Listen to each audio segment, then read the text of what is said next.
YouTube, I'm back. Today we're gonna be talking about the Canik TTI Combat.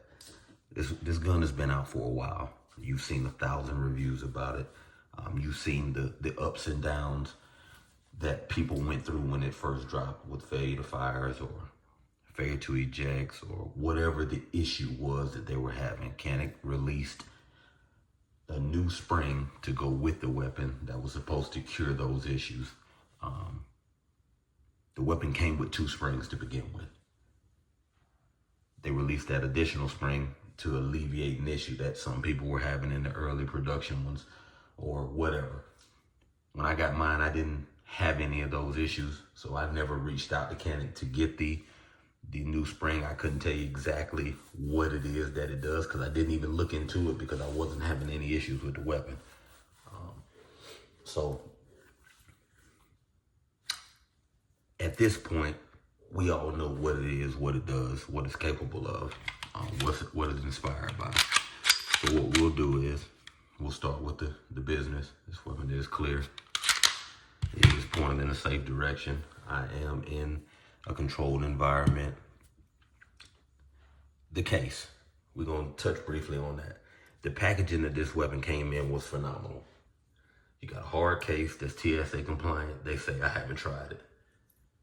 Came with, I believe, 3 magazines, typical Canik toolkit, a holster that I'm not a fan of, but it came with it. It came with everything you need, a little coin, all of that.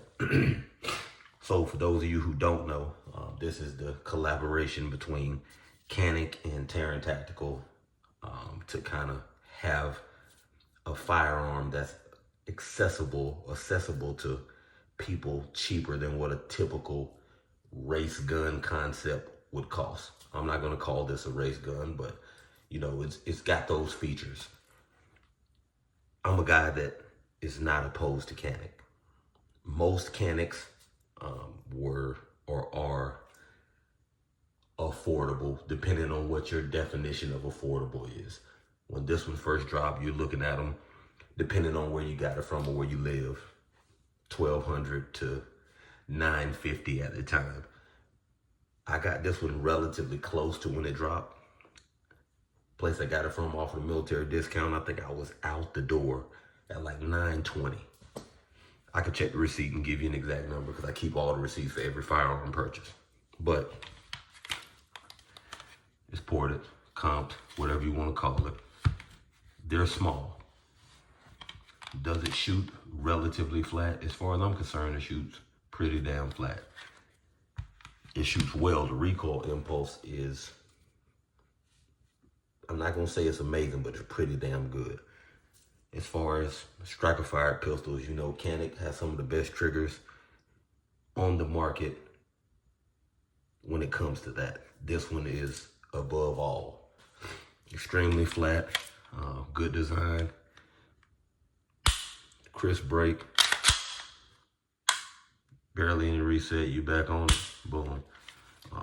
I'm gonna flag the camera and I'm gonna put my hand over it, but it is what it is. You can see the pad on that trigger has some stippling on it, so it feels good in your hand. It feels good on your finger. Comes with the mag well, changeable back straps, plenty of slide serrations all over this thing. There are slide serrations everywhere. Now it does come with the plate system, so you can mount whatever kind of footprint optic it is that you want to mount. On this one, I've had everything from an RMSC, Delta. I've had it all on this gun. Right now we got an RMR cut that's directly mounted. That's just what I ended up liking. That's what I had that I felt like was sufficient for what I was trying to do with it. Me buying this gun, I knew it was not going to be something that I carried often. Now, I will carry it in the wintertime where I'm a Nike hoodie guy. I wear a lot of hoodies. And I like to do things outside whether it's cold or not. I'm in Georgia, so what I consider cold, or what's cold here, is not really cold to a lot of people. I wear a shoulder holster depending on what I have on in the wintertime. So this is something that I would carry in a shoulder holster. I'm not going to try to appendix it. I'm not going to try to inside the waist it, and I'm not really a fan of outside the waistband holsters. So for me, most of the time, damn near all of the time when I'm having this gun with me, I'm at the range, or it's the dedicated truck or car gun for the day. I'm not carrying it on me damn near ever, except in the wintertime, and that's still sporadic. It's a nightstand gun most of the time right now. People talk about recoil. We don't really need to have that conversation. You've seen it. Now, you've seen a few videos of some of these idiots that nitpick it down to the smallest molecule and tell you everything this could possibly be wrong with it, or over critique the flaws that it may have. For me, in the price point that it's at, it performs well. I don't see any of the major flaws that some people have had. I'm not saying that they didn't have them. I watched a lot of them take place on a video, but I didn't have them.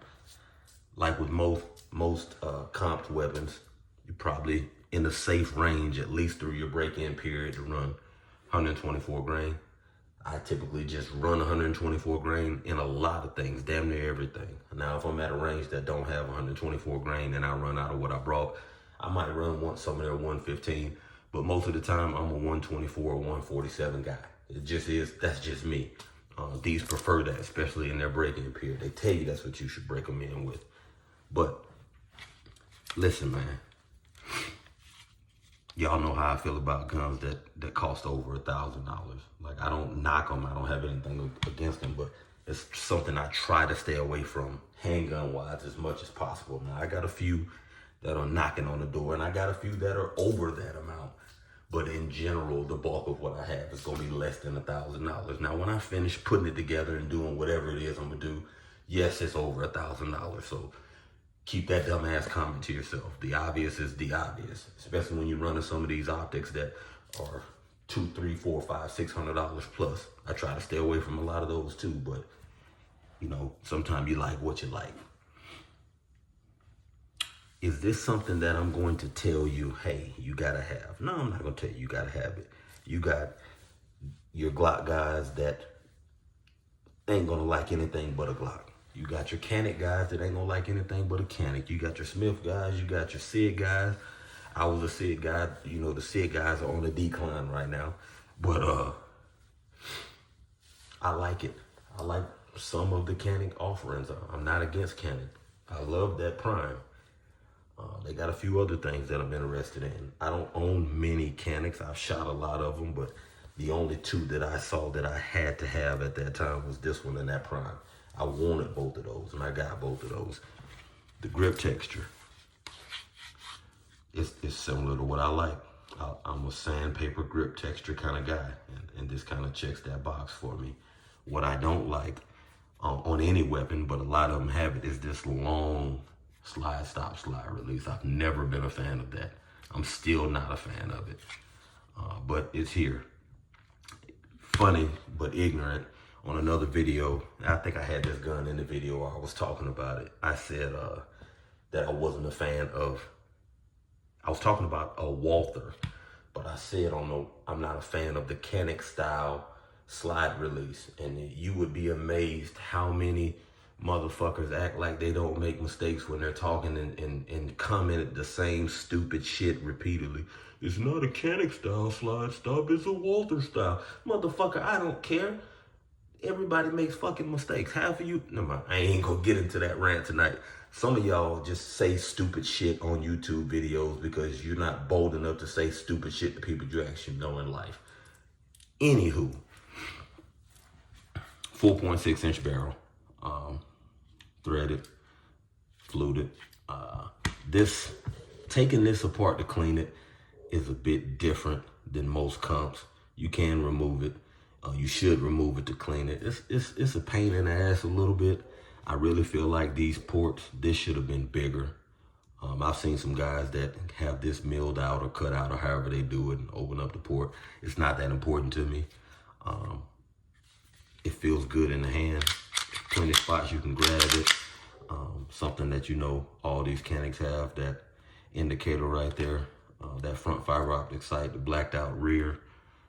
It's It's everything that you want it to be. Now, something about this Canik and a few other Caniks. The Prime, I don't think has the issue, but this one and a few of them do.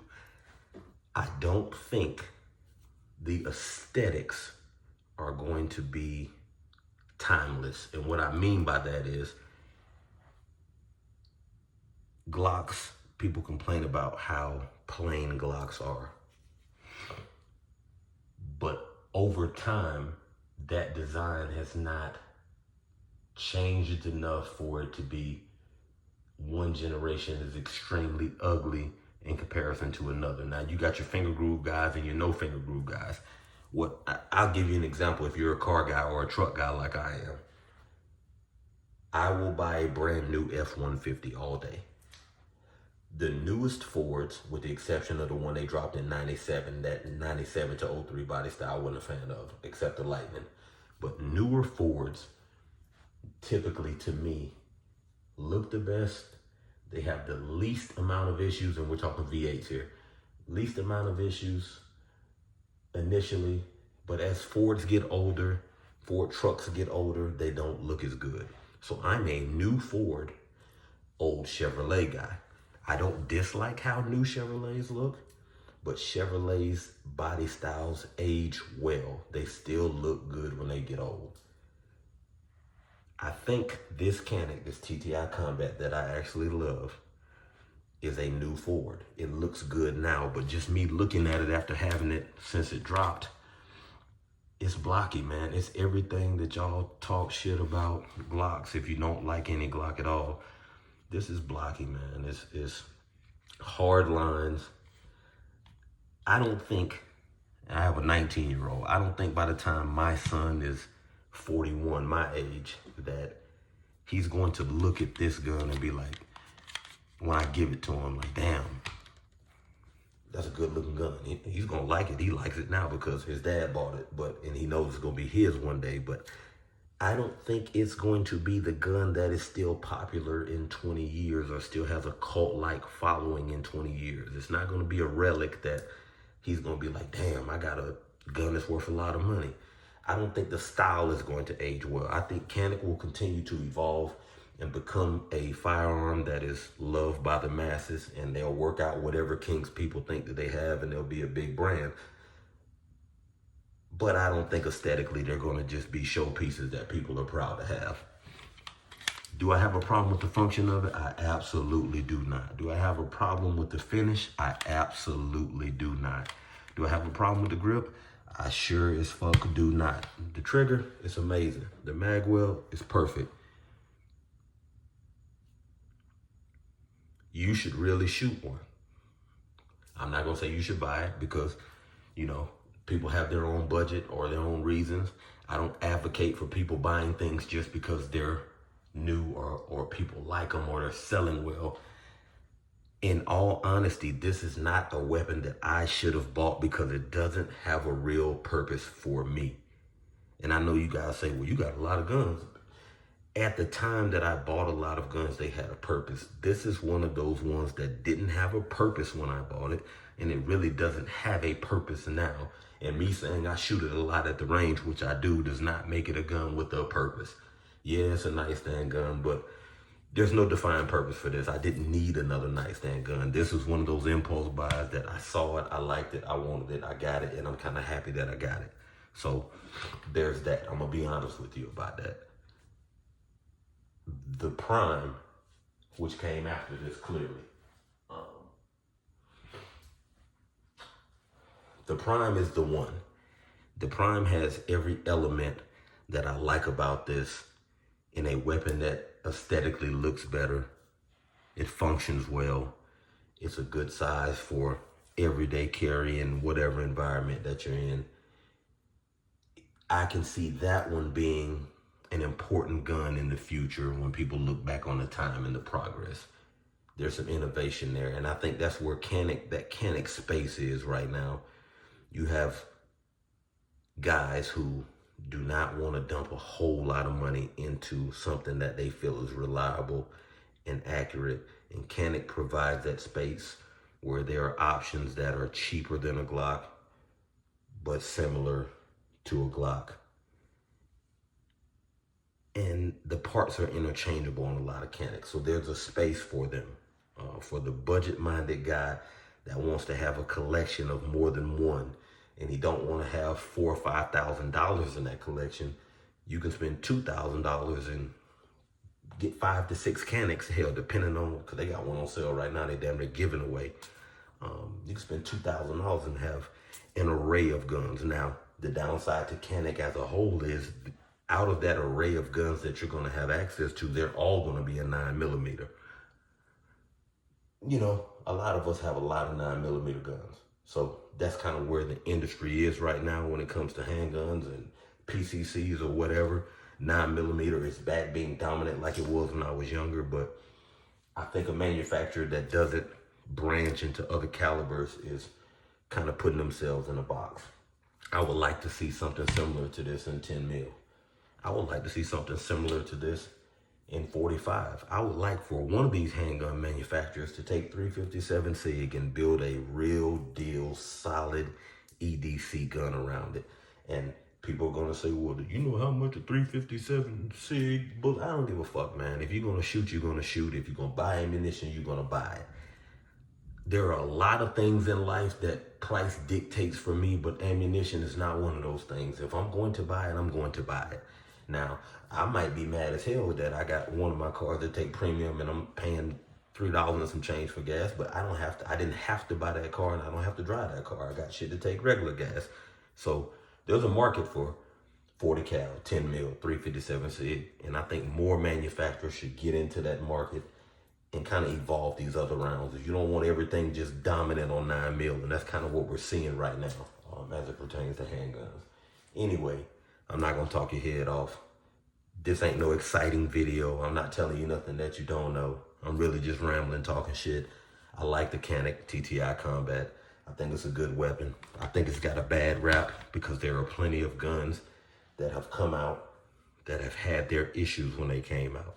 There are plenty of people who go out and buy whatever it is that they like to buy, and the first run has some issues with it, and it gets taken care of and we move on like it didn't happen. So we need to do the same thing with Canik. It had issues, something new, something completely different from whatever they were into before.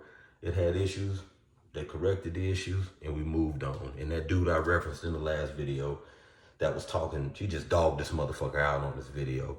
I saw he dropped another video and I wanted to watch it to see what kind of bullshit he said, but I said, you know what? I am not going to waste 1 point or 0.5 of a watch hour on this ignorant motherfucker who just chasing views. Like, share, comment, subscribe. I'll check y'all out next time.